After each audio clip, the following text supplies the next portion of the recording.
గత 10 సంవత్సరాలకు జరిగిన అభివృద్ధి పనులు చేయాలని చెప్పని సంకల్పంతో ముందుకు పోతున్నప్పుడు అక్కడక్కడ కొన్ని ఆటంకాలు సృష్టించాలని చూస్తున్నటువంటి వారికి ఒకటి విజ్ఞప్తి చేస్తూ ఉన్నాం.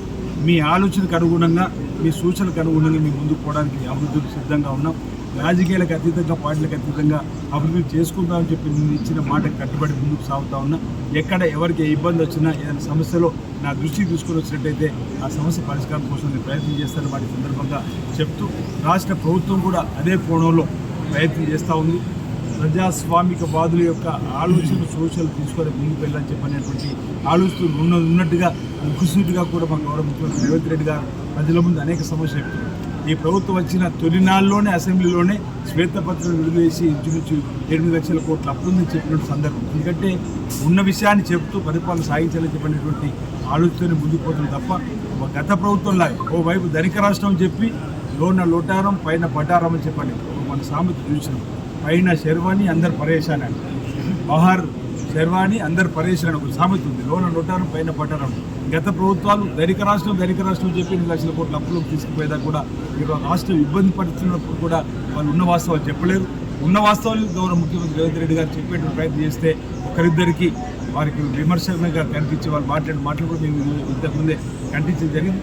భవిష్యత్తులో ఈ ప్రాంతాన్ని వేములవాడ అర్బన్ మండలం ముంపు గ్రామాలకు సంబంధించిన సమస్యలు పాటు 2 నియోజకవర్గ సమస్యలు అన్నీ కూడా మరి ముందుకు తీసుకొని పోతామన్నమాట సందర్భం చెప్తూ, వేములవాడ రాజన్న ఆలయ అభివృద్ధి కూడా గత ప్రభుత్వం చేస్తానని చేయలేదు. ఈరోజు మేము చేయడానికి కోసం ముందుకు వచ్చే క్రమంలో ఇక్కడ ఉన్నటువంటి అనుమతులు తీసుకునే క్రమంలో అందరి ఆలోచనకు అనుగుణంగా తీసుకొని ఎక్కడా కూడా ఇబ్బంది రాకుండా మేము ముందుకు పోతా ఉన్న మాట కూడా సందర్భంగా తెలియజేస్తూ, శృంగేరి పీఠానికి కూడా ఇంచుమించు 4 సార్లు వెళ్ళి వారి అనుమతులు తీసుకొని రావడం జరిగింది. వీలైనంత తొందరలో టెండర్లు కూడా పూర్తి కాబోతున్నాయి. ఆల్రెడీ రోడ్డు వెడల్పు సంబంధించినటువంటి 47 కోట్ల పైచిలుకు డబ్బు కూడా కలెక్టర్ గారి ఖాతాలోకి వచ్చి పడ్డది. ఈరోజు 50 కోట్లు 24-25 ఆర్థిక బడ్జెట్లో పెట్టుకున్నాం. 100 కోట్లు 25-26 బడ్జెట్లో పెట్టుకున్నాం. డబ్బు 150 కోట్లకు గాను 47 కోట్లు ఆల్రెడీ జిల్లా కలెక్టర్ గారి ఖాతాలో పీడీ ఖాతాలో పడ్డాయి. మిగతాది కూడా ఎట్టేట పనులు జరిగేటువంటి అవకాశం ఉంటుంది. ఇప్పుడు కొందరు విప్పి కుప్పలు పెడితే ఎలా, రాష్ట్ర ప్రభుత్వం దగ్గర ఇబ్బంది అయితే ఎలా అని చెప్పేటప్పుడు మాట్లాడుతున్నాం. మేము విప్పి కుప్ప పెట్టేది లేదు. రాజన్న ఆలయ జీర్ణోద్ధరణ అనేటువంటి మాట మేము మాట్లాడుతున్నాం. రాజన్న ఆలయానికి సంబంధించి పునరుద్ధరణ మాట మేము మాట్లాడుతున్నాం. రాజన్న ఆలయాన్ని విస్తరిస్తున్నాం. రాను భక్తుల సంఖ్య పెరుగుతున్న దృష్ట్యా భక్తులకు స్వామివారి దర్శన భాగ్యాన్ని శీఘ్రంగా జరిపించడానికి, భక్తులకు ఎలాంటి ఇబ్బంది తలెత్తకుండా రాజన్న ఆలయాన్ని విస్తరణ చేసేటువంటి కార్యక్రమం చేయడం జరుగుతుంది తప్ప ఎలా ఉందో పునరుద్ధరణ అంటే జీర్ణోద్ధరణ అంటే ఒక రకమైనటువంటి కార్యక్రమం. అది విస్తరణ సంబంధించి జరుగుతూ ఉన్న కార్యక్రమంలో శృంగేరి పీఠం అనుమతి లేని ఏ ఒక్క అడుగు కూడా మేము భవిష్యత్తులో ముందుకు పోయామన్నమాట కూడా ఈ సందర్భంగా చెప్తూ, ఎవరికైనా ఆలోచనలు అభివృద్ధిలో ఈ విధంగా చేస్తే బాగుంటుందంటే మరి ఇచ్చే సూచనలు సలహాలు కూడా తీసుకుంటాం. ఈ మధ్యలో ఒకరిద్దరు మాట్లాడలో మరి ప్రభుత్వ పక్షాన ఏం జరుగుతుందో తెలుస్తుందని చెప్పిన మాట మాట్లాడుతున్నాం. ప్రభుత్వ పక్షాన ప్రతి అంశాన్ని ఈరోజు బయట ప్రపంచానికి చెప్పే ప్రయత్నం చేస్తుంది. ఈరోజు టెండర్ అయినప్పుడు కూడా బయట ప్రపంచానికి తెలిసే జరుగుతుంది. ఈరోజు విస్తీర్ణ పనులు జరిగేటప్పుడు ఆలయము బంద్ చేసి అభివృద్ధి చేస్తామని మేము ఎక్కడ అనలేము. ఆలయానికి సంబంధించిన విస్తృతి పనులు జరిగినప్పుడు భక్తులకు సంబంధించినటువంటి దర్శనాలను భీమేశ్వరాలను ఏర్పాటు చేస్తూ ఉన్నాం.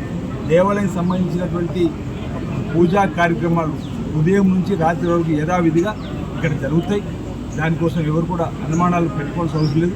మీ సూచనలు సలహాలు తప్పనిసరిగా తీసుకుంటామని సందర్భంగా తెలియజేస్తున్నాం. ఎవరైనా ఏమైనా సూచనలు సలహాలు ఇస్తే కూడా తీసుకోవడానికి సిద్ధంగా ఉన్నా.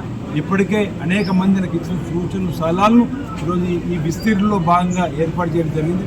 ప్రతి అంశంలో నేను నా వంతు సహకారాన్ని ఈ విస్తీర్ణలో ప్రజలు, ప్రముఖులు, పట్టణ ప్రముఖులు, అనువంశిక అర్చకులు చెప్పినటువంటి సూచనలు కూడా తీసుకుంటా ఉన్నా.